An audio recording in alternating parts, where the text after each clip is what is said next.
This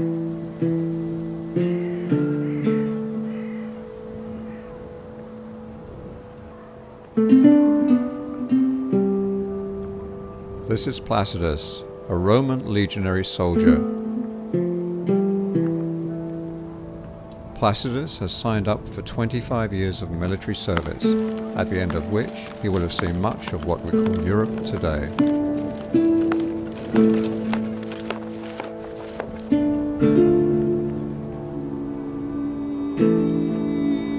The region he has been sent to, which we now call the Netherlands, looks completely different from the place where he was born and raised.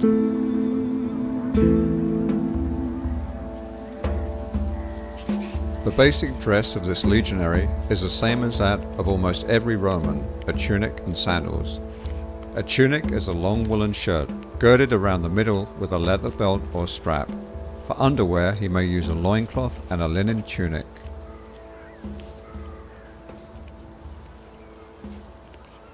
His military sandals, called caligae, have been cut from a single piece of leather. The thick sole has hobnails. This prevents the sandals from wearing down, and it gives him a firm grip on slippery soil.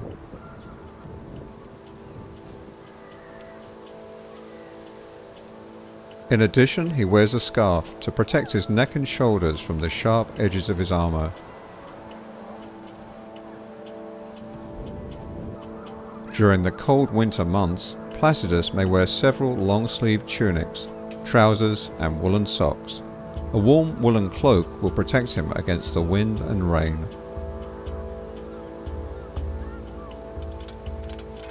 Being a legionary soldier, Placidus is of course well armed, but his body is also very well protected by a helmet, armour and a shield.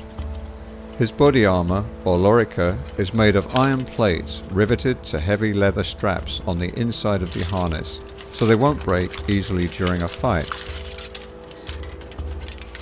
A lorica consists of 4 parts. The 2 shoulder pieces and 2 body pieces can be taken apart for easy maintenance and transportation. When the armour is assembled, Placidus can put it on like a jacket. The lorica is fastened with leather straps that run through the hooks at the front and back. It weighs almost 10 kilos, but because the different parts move along with the body movement and the weight is spread evenly over the upper body, he can wear it in relative comfort all day long. This type of segmented armour offers very good protection against both slashing and stabbing weapons. The military belt, which is called a cingulum, ensures the weapons remain firmly in place. The belt is made of leather and has metal plates both for decoration and reinforcement. At the front is an apron of leather straps, decorated with metal discs and pendants. On his head, Placidus wears a helmet, or galea. It is made of iron or sometimes of a brass alloy. The helmet is designed to offer maximum protection to the soldier's head. A neck plate, ear guards, cheek pieces and a brow band all help to defer or cushion the blow of an enemy weapon.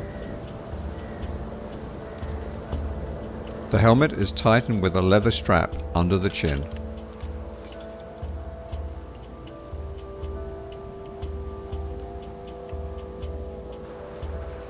The shield, or scutum, measures about 1 meter high and weighs 6 kilograms. It is constructed of 3 different wooden layers glued together. The shield is covered in linen or leather and painted in bright colors. The edges are protected by metal strips, making the shield more solid. The scutum is lifted with the left hand. The iron shield boss at the front protects the soldier's hand and can be used to punch the enemy in the face. Because the shield is held by a horizontal grip, Placidus can easily maneuver it and use the shield in different ways. Its curved shape provides excellent body coverage. With its helmet, armor and shield, Placidus is well protected from head to toe. Placidus carries different weapons. During long training sessions he has learned to use them well. When confronted with an enemy army, the legionaries start their attack by throwing their pilum. This javelin has several remarkable characteristics. The iron tip has the shape of a pyramid. Not only does it inflict nasty wounds, it is also very difficult for the enemy to pull it out of his shield, leaving him no other option than to throw it away. The iron shaft of the javelin is very thin, so the spear can pass through the enemy's shield to penetrate the person behind it. After the pilum is launched at the enemy, Placidus takes out his primary weapon, the gladius, a short stabbing sword. Like every soldier, he carries the gladius on the right side to prevent the legionaries, who fight in close ranks, from hindering each other when they pull it out of the scabbard. The grip of the gladius is made of wood or bone. The scabbard consists of two thin wooden planks covered with leather. The metal decorations not only make the sword more beautiful, they make the scabbard stronger. The gladius looks small but can inflict terrible wounds. Because of its small size, Placidus can stab very quickly and precisely in the thick of the fight. On the left side of his belt he carries a dagger, a pugio. This is not a standard legionary's weapon. Placidus has brought it from the pay he has saved. Sword, belt and dagger are sometimes silvered or enamelled and decorated with beautifully engraved images.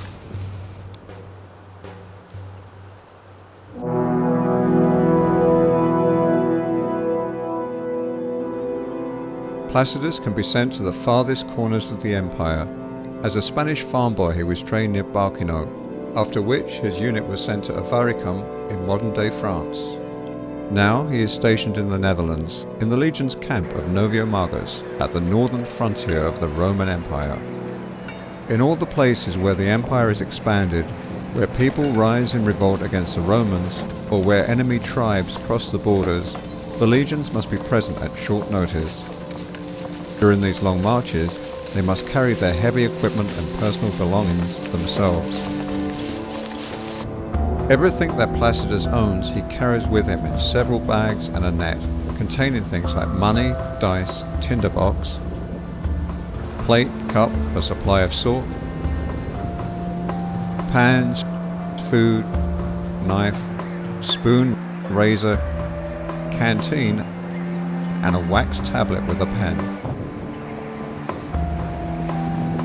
In addition, he carries spare clothing and sandal. When the march begins, the shield is covered in a goatskin leather shield cover and carried on the back with a leather strap. All the other luggage, including the pilum, is attached to a pole called a furca, which is carried over the right shoulder.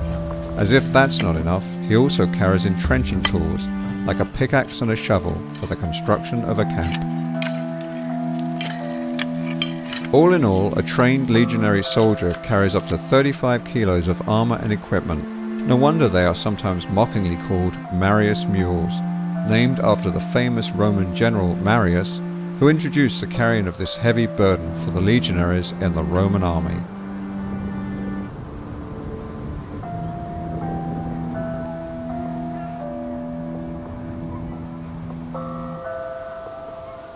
Placidus still has 20 years of service to look forward to, but this cold, wet region he will not soon forget.